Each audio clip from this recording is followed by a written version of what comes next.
जय जगन्नाथ दर्शक बंधु आम यूट्यूब चैनल श्रीकृष्णा स्टूडियो रे आपन को स्वागत। बंधुगण आज आम जानिबा 7 अगस्त 2020 शुक्रवार दिन द्वादश राशिर राशिफल विषय रे। एही दैनिक राशिफल चंद्रंक गोचर गणना को नहीं आधारित एवं चंद्रंक गोचर गणना आम जीवन रे बहुत प्रभाव पकई थाए। तो आसंतु सर्वप्रथमे जानिबा आजिर तिथि और राशि नक्षत्र विषय रे। आज होची भाद्रव कृष्ण पक्ष चतुर्थी रात्र 2 घंटा 6 मिनिट गते पंचमी। आज पूर्व भाद्रपद नक्षत्र दिवा 1 घंटा 33 मिनिट गते उत्तर भाद्रपद नक्षत्र। आज कुंभ चंद्र प्रातः 6 घंटा 57 मिनिट गते मीन चंद्र। आजिर शुभ बेला प्रातः 5 घंटा 29 मिनिट रु 6 घंटा 21 मिनिट पर्यंत। आजिर सूर्योदय प्रातः 5 घंटा 29 मिनिट। आजिर सूर्यास्त संध्या 6 घंटा 29 मिनिट। आजिर पर्वोत्सव शरण पंचक शेष और गौरी चतुर्थी। आज नवजात शिशुर कुंभ राशि प्रातः 6 घंटा 57 मिनिट गते मीन राशि। आज दिनर शुभ पाई जप ओम धनदाय नमः। तो बंधुगण आसंतु जानिबा आजिर द्वादश राशिर राशिफल विषय रे। ता पूर्वरु आम चैनल को जो माने नुआ करी आछंती तले थिबा लाल रंगर सब्सक्राइब बटन को दबाई आम चैनल को सब्सक्राइब करंतु और पाखरे थिबा घंटी बटन को दबाई ऑल रे सिलेक्ट करंतु। काहे कि ना आमे अपलोड करिथिबा प्रत्येक वीडियो रो नोटिफिकेशन सर्वप्रथमे पाई परिबे। तो प्रथमे जानिबा मेष राशि विषय रे। आज आपनक राशि स्थान रु द्वादश भाव रे चंद्रदेवंक गोचर निज योग्यता को परखिबा तथा नुआ परिवेश रे कार्यशैली रे परिवर्तन करिबा पई प्रेरित हेबे। किंतु समस्त प्रकार गतिविधि रु दूरे रहंतु एवं निज प्रतिष्ठार ध्यान रखंतु। रोजगार संबंधित निर्णय रे अत्यधिक सावधान रहिबार आवश्यक रहिछि। क्रोधर अधिकता स्थिति को खराब करिब। माता पितांक आशीर्वाद रु समस्यार समाधान प्राप्ति हेब। परिवारर आर्थिक स्थिति संघर्षपूर्ण रहिब। विशेष रूप रे कौनसी अनावश्यक खर्च रु दूरे रुहंतु। भाई भौनीक सहयोग रु आपनक समस्त समस्यार मुक्ति पाइबे। प्रेम संबंध रे किछि समस्या देखा देई पारे सेथि पई वाणी रे नियंत्रण बजाय रखंतु। विद्युत एवं टेलीविजन संबंधित उद्योग रु लाभर अवसर प्राप्ति हेब। संचित धन रे सुधार करिवार प्रयास करंतु। कौनसी प्रकार ऋण देवा नेबारु आपन दूरे रुहंतु अन्यथा क्षतिर संभावना रहिछि। विदेश रु व्यवसाय संबंधित शुभ समाचार आपन को मानसिक शांति प्रदान करिब। स्वास्थ्य अवस्थार ध्यान रखंतु। आज आपन निर्धन व्यक्ति को वस्त्र दान करंतु शुभ फल पाइबे। आसंतु जानिबा वृष राशि विषय रे। आज आपनक एकादश भाव रे चंद्रदेवंक गोचर आपनक पई मनोवांछित लाभर स्थिति उत्पन्न करिब। पूर्वरु करा जाइथिबा व्यावसायिक परिश्रमर सुखद परिणाम प्राप्ति हेब। व्यावसायिक विवाद रे निर्णय आपनक सपक्ष रे रहिब। पारिवारिक वातावरण सुखद रहिब। छोट बालक मानक सहित उत्तम समय व्यतीत करिवे। पारिवारिक कार्य रे व्यस्त रहिबे। जीवन साथींक सहित कोनोसी कथा को नै मतभेद देखा देई पारे। माता पितांक पूर्ण सहयोग लागि रहिब एवं प्रेम जीवन रे नुआ ऊर्जार संचार हेब। सरकारी क्षेत्र रे जड़ित व्यवसायी लाभवान हेबे एवं नुआ अनुबंध प्राप्ति हेबार जोग रहिछि। आर्थिक स्थिति मजबूत हेबाकु लागिब। नुआ कार्यरु आर्थिक लाभ प्राप्ति हेब। व्यवसाय रे पदोन्नति तथा वेतन वृद्धि हेब। खनिज पदार्थ व्यवसाय रे नुआ अवसर प्राप्ति हेब। किंतु स्वास्थ्य अवस्थार विशेष ध्यान रखंतु। अनिद्रा तथा मानसिक चिंतारु दूरे रुहंतु। आज आपण माता लक्ष्मी को श्वेत रंगर पुष्प अर्पण करंतु शुभ फल पाइबे। आसंतु जानिबा मिथुन राशि विषय रे। आपनक राशि स्थान रु चंद्रदेवंक दशम भाव रे गोचर आपनक कार्यक्षेत्र रे सकारात्मक परिवर्तन आनिब। आपण धैर्य सहित ନିଜର ସମସ୍ତ ବାଧାବିଘ୍ନରେ ବିଜୟ ପ୍ରାପ୍ତ କରିବେ। ରାଜକୀୟ ସେବାରେ ଜଡ଼ିତ ବ୍ୟକ୍ତିଙ୍କ ବ୍ୟସ୍ତତା ଲାଗି ରହିବ, କିନ୍ତୁ କାର୍ଯ୍ୟରେ ସଫଳତା ପ୍ରାପ୍ତି ହେବ। ବିଦ୍ୟାର୍ଥୀମାନେ ଲାଭ ପରିଣାମ ପାଇପାରିବେ। ଅତି ଆତ୍ମବିଶ୍ୱାସରୁ ଦୂରେଇ ରୁହନ୍ତୁ। ପିତାଙ୍କ ଆଶୀର୍ବାଦ ବା ମାର୍ଗଦର୍ଶନ ଲାଭକାରୀ ସିଦ୍ଧ ହେବ। ପରିବାରରେ ମାଙ୍ଗଳିକ କାର୍ଯ୍ୟର ରୂପରେଖା ପ୍ରସ୍ତୁତ କରିବେ ଏବଂ ପରିବାରରେ ହସ ଖୁସିର ବାତାବରଣ ଲାଗି ରହିବ। ଜୀବନ ସାଥୀଙ୍କ ସହିତ ସମ୍ପର୍କରେ ସୁଧାର ହେବ। ସନ୍ତାନ ଆପଣଙ୍କ ମାର୍ଗଦର୍ଶନର ଅନୁସରଣ କରିବେ। ପ୍ରେମ ଜୀବନରେ ନିଜ ସାଥୀଙ୍କ ଭାବନାକୁ ସମ୍ମାନ କରିବେ ଏବଂ ପ୍ରେମ ଭାବ ବଢ଼ିବ। ଭୂମି, ଭବନ ତଥା ରକ୍ଷା କ୍ଷେତ୍ରରେ ଜଡ଼ିତ ବ୍ୟକ୍ତିଙ୍କୁ ଲାଭ ମିଳିବ ଏବଂ ଆର୍ଥିକ ଉନ୍ନତି ହେବାକୁ ଲାଗିବ। ନୂଆ ସ୍ରୋତରୁ ଆୟରେ ବୃଦ୍ଧି ହେବ। ରୋଜଗାର କ୍ଷେତ୍ରରେ ଆପଣଙ୍କ ଖ୍ୟାତିର ବିସ୍ତାର ହେବ। ଆପଣଙ୍କ କର୍ମଠତା ବା ନିର୍ଣ୍ଣୟ କ୍ଷମତା ବ୍ୟବସାୟରେ ଉନ୍ନତିର କାରଣ ହେବ। ସ୍ୱାସ୍ଥ୍ୟ ଉତ୍ତମ ଅନୁକୂଳ ରହିଛି, କିନ୍ତୁ ଶ୍ୱାସ ସମ୍ବନ୍ଧିତ ରୋଗୀ ସ୍ୱାସ୍ଥ୍ୟାବସ୍ଥାର ଧ୍ୟାନ ରଖନ୍ତୁ। ଆଜି ଆପଣ ଓಂ ନମୋ ଭଗବତେ ବାସୁଦେବାୟ ମନ୍ତ୍ରର ଜପ କରନ୍ତୁ, ଶୁଭ ଫଳ ପାଇବେ। ଆସନ୍ତୁ ଜାଣିବା କର୍କଟ ରାଶି ବିଷୟରେ। ଆଜି ଚନ୍ଦ୍ରଦେବ ଆପଣଙ୍କ ନବମ ଭାବରେ ଗୋଚର କରିବେ, ସେଥିପାଇଁ ଭାଗ୍ୟ ଆପଣଙ୍କ ପୂର୍ଣ୍ଣ ସହଯୋଗ କରିବ। ବ୍ୟବସାୟରେ ସ୍ଥାୟିତ୍ୱ ଆସିବ। ଆପଣଙ୍କୁ କୌଣସି ପରିଚିତ ବ୍ୟକ୍ତିଙ୍କ ସହାୟତା ମିଳିବାର ପ୍ରବଳ ସମ୍ଭାବନା ରହିଛି।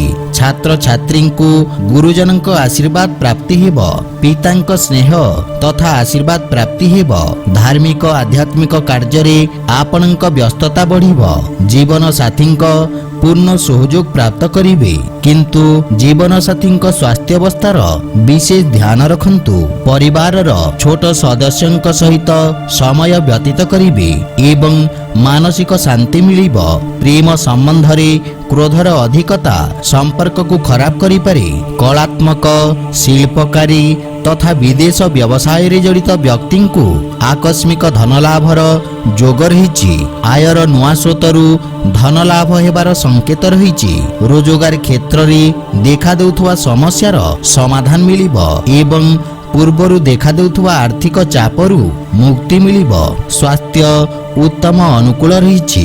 ଆଜି ଆପଣ ବାଳକମାନଙ୍କୁ ମିଷ୍ଟାନ୍ନ ଖାଇବାକୁ ଦିଅନ୍ତୁ, ଶୁଭ ଫଳ ପାଇବେ। ଆସନ୍ତୁ ଜାଣିବା ସିଂହ ରାଶି ବିଷୟରେ। ଆଜି ଆପଣଙ୍କ ଅଷ୍ଟମ ଭାବରେ ଚନ୍ଦ୍ରଦେବଙ୍କ ଗୋଚର ଆପଣଙ୍କୁ ମାନସିକ ଚିନ୍ତିତ କରିବ।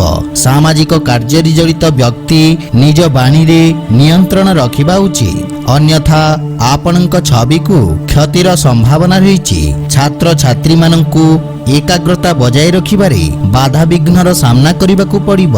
କୌଣସି ପରିଚିତଙ୍କ ସମ୍ବନ୍ଧିତ କିଛି ଅପ୍ରିୟ ସମାଚାର ଆପଣଙ୍କୁ ବ୍ୟଥିତ କରିବ। ଅନାବଶ୍ୟକ ବ୍ୟୟ ହେବାର ଯୋଗ ରହିଛି। ଜୀବନ ସାଥୀଙ୍କ ସହିତ କିଛି କଠିନ ପରିସ୍ଥିତିର ସାମ୍ନା କରିବାକୁ ପଡ଼ିବ, କିନ୍ତୁ ମାତାପିତାଙ୍କ ପୂର୍ଣ୍ଣ ସହଯୋଗ ପ୍ରାପ୍ତି ହେବ। ଛୋଟ ଭାଇ ଭଉଣୀଙ୍କ କୌଣସି ପ୍ରକାର କ୍ଷତି ହେବାର ସମ୍ଭାବନା ରହିଛି, କିନ୍ତୁ ପ୍ରେମ ସମ୍ବନ୍ଧ ପାଇଁ ସମୟ ବିଶେଷ ସହାୟକ ହେବ। ବ୍ୟବସାୟିକ ଧନ ଫସି ରହିବ। ଆର୍ଥିକ ସ୍ଥିତି ସଂଘର୍ଷପୂର୍ଣ୍ଣ ରହିବ, ସେଥିପାଇଁ ଧନର ଅପବ୍ୟୟରୁ ଦୂରେଇ ରୁହନ୍ତୁ। ବ୍ୟବସାୟର ଗୋପନୀୟ କଥା କାହା ସହିତ ସେୟାର କରନ୍ତୁ ନାହିଁ। ସହଯୋଗୀଙ୍କ କାରଣରୁ ଆପଣଙ୍କ କ୍ଷତି ହେବାର ସମ୍ଭାବନା ରହିଛି। ସ୍ୱାସ୍ଥ୍ୟାବସ୍ଥା ମଧ୍ୟମ ରହିବ। ଆଜି ଆପଣ ସୂର୍ଯ୍ୟଦେବଙ୍କୁ ଜଳ ଅର୍ପଣ କରନ୍ତୁ, ଶୁଭ ଫଳ ପାଇବେ। ଆସନ୍ତୁ ଜାଣିବା କନ୍ୟା ରାଶି ବିଷୟରେ। ଆଜି ଚନ୍ଦ୍ରଦେବ ଆପଣଙ୍କ ସପ୍ତମ ସ୍ଥାନରେ ଗୋଚର। ଭାଗିଦାରୀରେ କୌଣସି ନୂଆ ବ୍ୟାପାରର ପ୍ରାରମ୍ଭ ପାଇଁ ଶୁଭ ସମୟ ପ୍ରଦାନ କରିବେ। ସରକାରୀ କ୍ଷେତ୍ରରେ କାର୍ଯ୍ୟରତ ବ୍ୟକ୍ତି ଲାଭାନ୍ୱିତ ହେବେ। ବିଦ୍ୟାର୍ଥୀମାନଙ୍କୁ ଶିକ୍ଷକଙ୍କ ପ୍ରୋତ୍ସାହନ ମିଳିବ। ପାରିବାରିକ ସୁଖ ସମୃଦ୍ଧିରେ ବୃଦ୍ଧି ହେବ। ଜୀବନ ସାଥୀଙ୍କ ସହିତ କୌଣସି ନୂଆ ବ୍ୟବସାୟ ପ୍ରାରମ୍ଭ କରିବା ପାଇଁ ସମୟ ଶୁଭ ରହିଛି। ସଫଳତା ତଥା ଉନ୍ନତି ପ୍ରାପ୍ତି ହେବ। ପରିବାରର ପୂର୍ଣ୍ଣ ସହଯୋଗ ଆପଣଙ୍କ ଉପରେ ଲାଗି ରହିବ। ମାତାପିତାଙ୍କ ଆଶୀର୍ବାଦ ତଥା ମାର୍ଗଦର୍ଶନରୁ ଲାଭ ହେବ। ପ୍ରେମ ସମ୍ବନ୍ଧକୁ ସ୍ଥାୟୀ ସମ୍ପର୍କରେ ପରିବର୍ତ୍ତନ କରିବାର ପ୍ରୟାସ ସଫଳ ହେବ। କୌଶଳ କ୍ଷେତ୍ରରେ ସମ୍ବନ୍ଧିତ ବ୍ୟବସାୟୀଙ୍କ ପାଇଁ ସ୍ଥିତି ଲାଭପ୍ରଦ ହେବାକୁ ଲାଗିବ। ବ୍ୟବସାୟରେ ନୂଆ ନିବେଶ କାରଣରୁ ଆୟରେ ବୃଦ୍ଧି ହେବ। ବସ୍ତ୍ର ତଥା ଟେକ୍ସନାରୀ ବ୍ୟବସାୟରେ ଜଡ଼ିତ ବ୍ୟକ୍ତି ଲାଭ ପ୍ରାପ୍ତ କରିବେ। କୌଣସି ମହିଳା ମିତ୍ରଙ୍କ ସହଯୋଗରୁ ବ୍ୟବସାୟିକ ଉନ୍ନତି ହେବ, କିନ୍ତୁ ରକ୍ତ ସମ୍ବନ୍ଧିତ ବିକାର ପ୍ରତି ସାବଧାନ ରୁହନ୍ତୁ ଏବଂ ସ୍ୱାସ୍ଥ୍ୟ ନିୟମର ପୂର୍ଣ୍ଣ ପାଳନ କରନ୍ତୁ।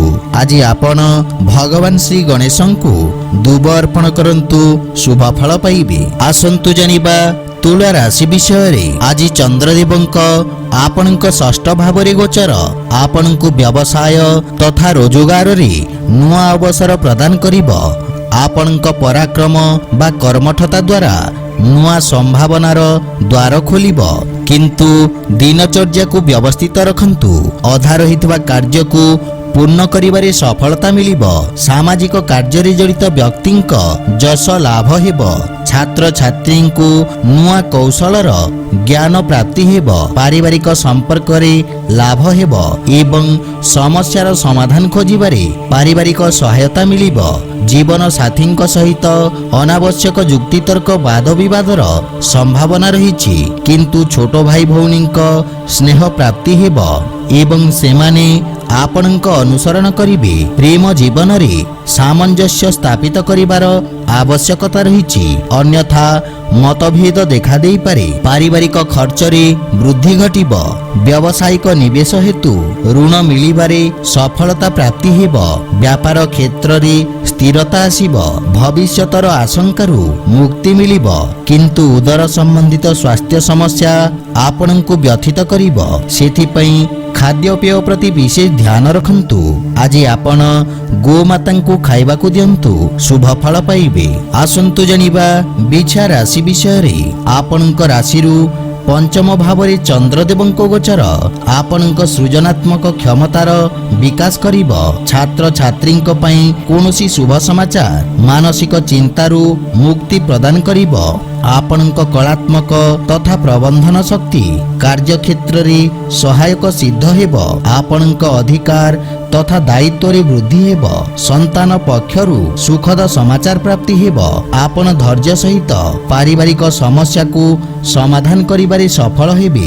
ବାଣୀରେ ସଂଯମତା ବଜାୟ ରଖିବା ଦ୍ୱାରା ଲାଭ ହେବ। ଜୀବନ ସାଥୀଙ୍କ ସହିତ ନିଜ ସମ୍ପର୍କର ଧ୍ୟାନ ରଖନ୍ତୁ ଏବଂ ବାଦ ବିବାଦ ଯୁକ୍ତିତର୍କରୁ ଦୂରେଇ ରୁହନ୍ତୁ। ପିତାଙ୍କ ସ୍ୱାସ୍ଥ୍ୟାବସ୍ଥାର ବିଶେଷ ଧ୍ୟାନ ରଖନ୍ତୁ। ପରାମର୍ଶଦାତା ତଥା ସମ୍ପାଦକ ଆଦି ରୂପରେ କାର୍ଯ୍ୟରତ ବ୍ୟକ୍ତିଙ୍କ ପାଇଁ ସମ୍ମାନ ତଥା ଧନ ପ୍ରାପ୍ତିର ଯୋଗ ରହିଛି। ବ୍ୟବସାୟିକ ଲାଭ ପାଇଁ ସାମାନ୍ୟ ଅଧିକ ସଂଘର୍ଷ କରିବାକୁ ପଡ଼ିବ। ଆୟ ବ୍ୟୟରେ ସନ୍ତୁଳନ ରହିବ। ରୋଜଗାର ସମ୍ବନ୍ଧିତ ବ୍ୟକ୍ତି ନିଜ ବ୍ୟବସାୟିକ ପ୍ରବୀଣତାର ବିକାଶ କରିବେ। ଜୀବନ ସାଥୀଙ୍କ ସ୍ୱାସ୍ଥ୍ୟାବସ୍ଥାର ଧ୍ୟାନ ରଖନ୍ତୁ।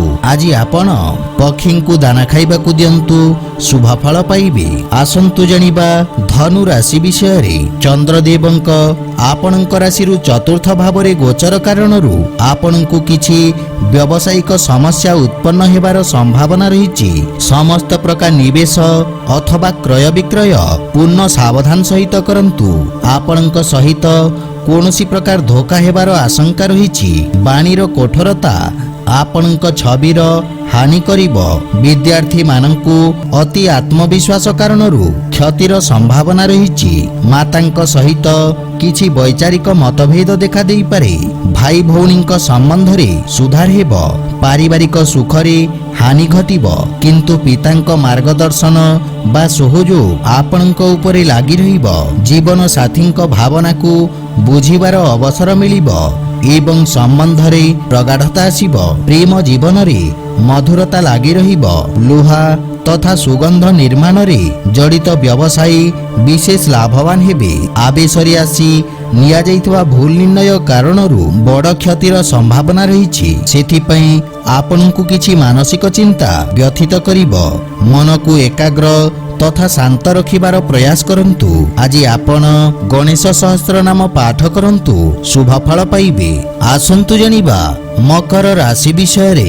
ଆପଣଙ୍କ ରାଶିରୁ ତୃତୀୟ ଭାବରେ ଚନ୍ଦ୍ରଦେବଙ୍କ ଗୋଚର ଆପଣଙ୍କ ସାହସ, ଧୈର୍ଯ୍ୟ ଓ ପରାକ୍ରମରେ ବୃଦ୍ଧି କରିବ। କୌଣସି ପରିଚିତ ବ୍ୟକ୍ତିଙ୍କ ସହଯୋଗରୁ ବ୍ୟବସାୟରେ ଲାଭ ହେବ। ସାମାଜିକ କାର୍ଯ୍ୟରେ ସଂଲଗ୍ନତା ବଢ଼ିବ। ତରବରିଆ କାର୍ଯ୍ୟରୁ ଆପଣ ଦୂରେଇ ରୁହନ୍ତୁ। ଆପଣଙ୍କ ପ୍ରଭାବ କ୍ଷେତ୍ରର ବିସ୍ତାର ହେବ। ରାଜନୀତି ସମ୍ବନ୍ଧିତ ବ୍ୟକ୍ତି ଲାଭବାନ ହେବେ, କିନ୍ତୁ ଛାତ୍ରଛାତ୍ରୀଙ୍କୁ ନିଜ କାର୍ଯ୍ୟ କରିବାରେ ବିଶେଷ ସତର୍କତା ରଖିବାର ଆବଶ୍ୟକ ରହିଛି।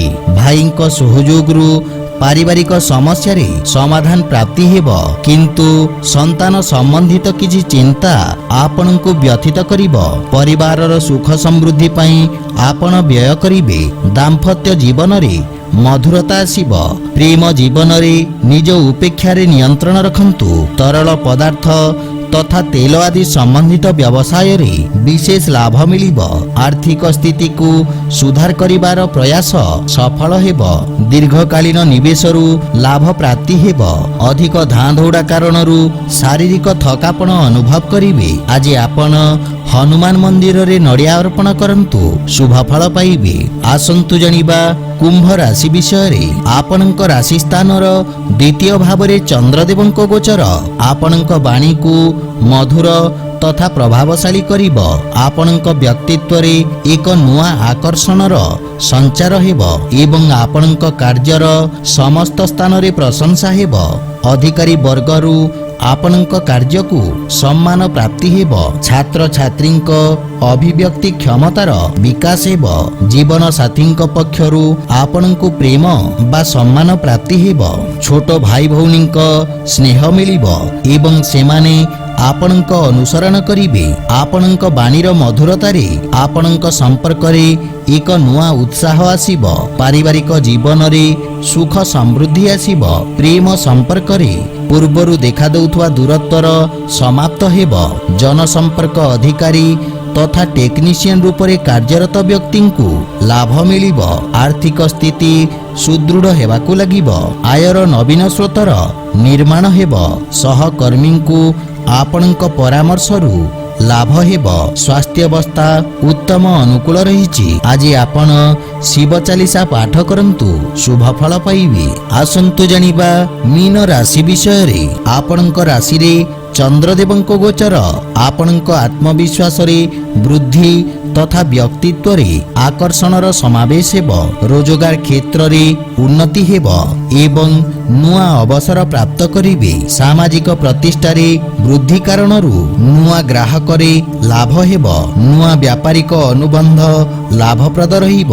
ଛାତ୍ରଛାତ୍ରୀଙ୍କୁ ଗୁରୁଜନଙ୍କ ପ୍ରଶଂସା ପ୍ରାପ୍ତି ହେବ। ପିତାଙ୍କ ସହଯୋଗ ଆପଣଙ୍କ ଅଟକିଥିବା କାର୍ଯ୍ୟରେ ପ୍ରଗତି ଆଣିବ ଏବଂ ସେ ଆପଣଙ୍କ ବ୍ୟକ୍ତିତ୍ୱରେ ପ୍ରଭାବିତ ହେବେ।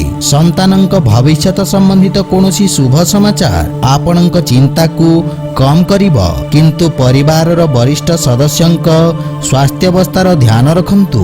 ମାତା ପିତାଙ୍କ ସେବା କରିବାର ଅବସର ମିଳିବ। ପ୍ରେମ ଜୀବନରେ ସମ୍ପର୍କରେ ଘନିଷ୍ଠତା ଆସିବ। ଆର୍ଥିକ ସ୍ଥିତି ଉତ୍ତମ ଅନୁକୂଳ ରହିଛି। ସଞ୍ଚିତ ଧନରେ ବୃଦ୍ଧି ହେବ ଏବଂ ନିବେଶରୁ ଲାଭ ମିଳିବ। ବ୍ୟବସାୟରେ ଲାଭର ସ୍ଥିତି ଅନୁକୂଳ ରହିଛି। ଆପଣଙ୍କୁ କୌଣସି ବଡ଼ ଉପଲବ୍ଧି ପ୍ରାପ୍ତି ହେବାର ଯୋଗ ରହିଛି, କିନ୍ତୁ ସ୍ୱାସ୍ଥ୍ୟ ପ୍ରତି ସଚେତ ରୁହନ୍ତୁ।